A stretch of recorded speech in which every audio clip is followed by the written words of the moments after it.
आपको बता दें कि बीजेपी मुख्यालय में मंगलवार को पार्टी के राष्ट्रीय अध्यक्ष जेपी नड्डा ने महासचिवों की एक बैठक ली और इस बैठक में खासतौर पर बीजेपी के राष्ट्रीय अध्यक्ष की चुनाव की प्रक्रिया में कई राज्यों के प्रदेश अध्यक्षों के चुनाव की प्रगति पर चर्चा की गई है।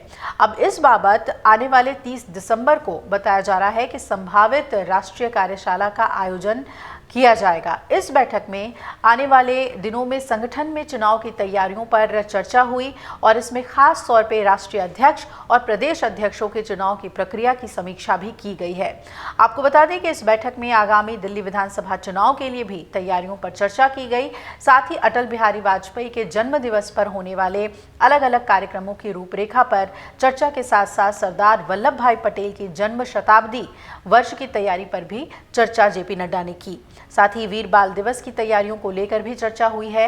अब भारतीय जनता पार्टी का संविधान जो है वो अध्यक्ष को लेकर क्या कहता है वो भी आपको बताते हैं। बीजेपी के संविधान के मुताबिक राष्ट्रीय अध्यक्ष के चुनाव की प्रक्रिया शुरू होने से पहले कम से कम आधे राज्य इकाइयों में संगठनात्मक चुनाव खत्म हो जाने चाहिए। अब पार्टी के राष्ट्रीय अध्यक्ष का कार्यकाल 3 साल का होता है। हालांकि 2024 में लोकसभा चुनाव को देखते हुए जेपी नड्डा के कार्यकाल को बढ़ा दिया गया था, आपको याद होगा। बीजेपी के अगले साल फरवरी में नया पार्टी अध्यक्ष चुनने का मन बना लिया है, तो नया जो अध्यक्ष है वो अगले साल फरवरी तक मिल सकता है।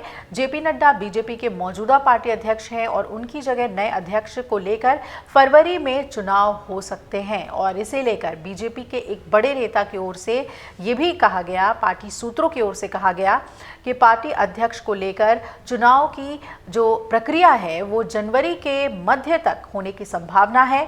पार्टी के भीतर चुनाव की प्रक्रिया के तहत नए राष्ट्रीय अध्यक्ष का चुनाव किया जाएगा। पार्टी के एक बड़े नेता की ओर से ये भी कहा गया है कि बीजेपी के प्रादेशिक यूनिट्स के करीब 60% अध्यक्षों का कार्यकाल खत्म हो चुका है।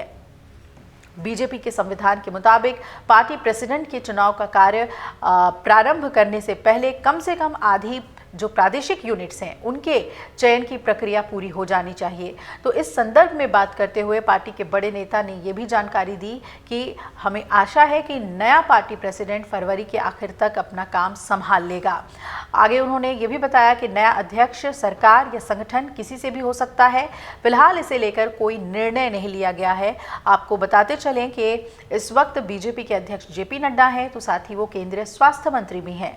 उन्होंने ये पद साल 2020 में संभाला था और तब से वो अध्यक्ष पद पर काबिज हैं। साल 2020 की फरवरी महीने में ही जेपी नड्डा को राष्ट्रीय अध्यक्ष की जिम्मेदारी दी गई थी। अब बीजेपी का नया अध्यक्ष सरकार या फिर संगठन किसी से भी हो सकता है। कई नाम रेस में आगे चल रहे हैं।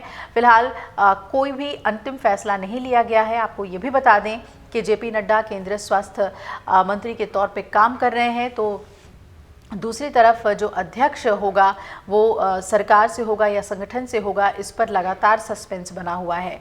पार्टी के सूत्र कह रहे हैं कि नया अध्यक्ष फरवरी के अंत तक पार्टी की कमान संभाल लेगा और बीजेपी के निवर्तमान अध्यक्ष जेपी नड्डा के जगह लेने वाले पार्टी के नए अध्यक्ष का चुनाव फरवरी के अंत तक होने की पूरी संभावना है।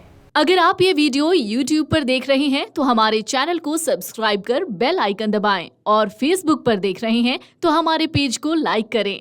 8 मिलियन प्लस सब्सक्राइबर, आपके इस भरोसे के लिए बहुत धन्यवाद।